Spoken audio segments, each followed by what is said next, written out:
Democratic Bharat पर ताजा तरीन खबरों को देखने के लिए सब्सक्राइब करें हमारा चैनल और न्यू नोटिफिकेशंस के लिए घंटी का। हम सभी जानते हैं कि सरकारी शासन से जुड़े कर्मचारी भविष्य के प्रति सुरक्षित महसूस करें, तभी वे सेवा काल में सुशासन के लिए अपना अमूल्य योगदान दे सकते हैं। समय समय पर इन कार्मिकों ने मुझे अपनी स्वेच्छा से अवगत कराया। अतः 1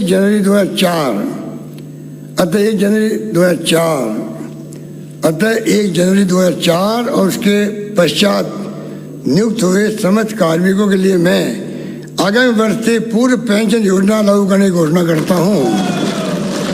अभी अभी आपने सुना राजस्थान के मुख्यमंत्री अशोक गहलोत को पुरानी पेंशन बहाली की घोषणा करते हुए, और सदन में उपस्थित सभी सदस्यों ने तालियों की गड़गड़ाहट के साथ समर्थन किया।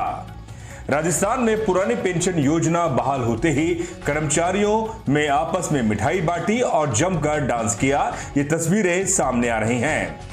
राजस्थान के मुख्यमंत्री अशोक गहलोत ने बुधवार 23 फरवरी को विधानसभा में वित्त वर्ष 2022 और 23 का बजट पेश किया। यूं तो उन्होंने इस बजट में कई घोषणाएं की, लेकिन एक घोषणा ने सभी का ध्यान अपनी ओर खींचा है।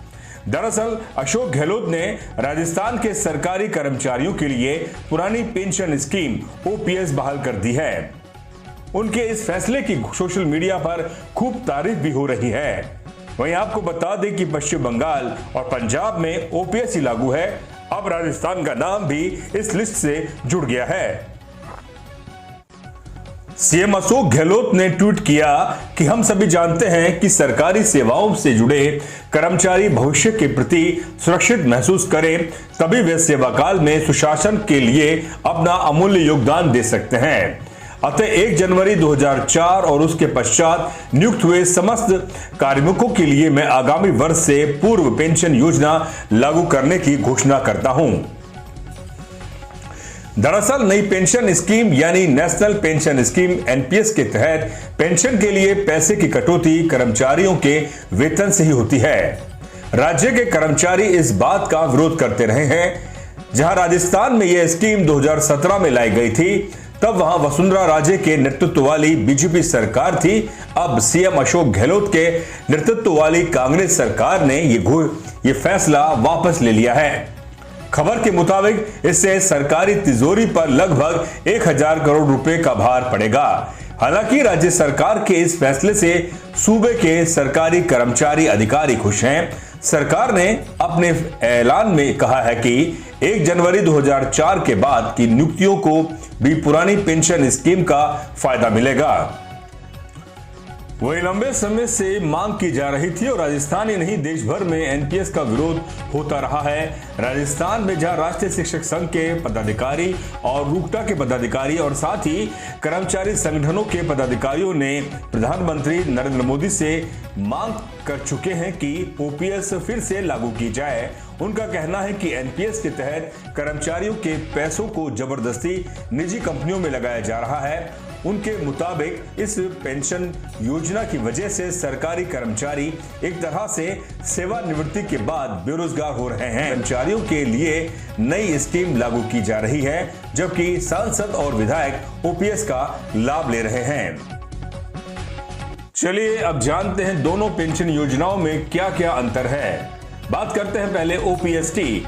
देश भर के कर्मचारी ओपीएस को ज्यादा सुरक्षित मानते हैं। इस योजना में पेंशन का पैसा कर्मचारियों के वेतन से नहीं कटता, बल्कि सरकारी योजना से इसका भुगतान होता है।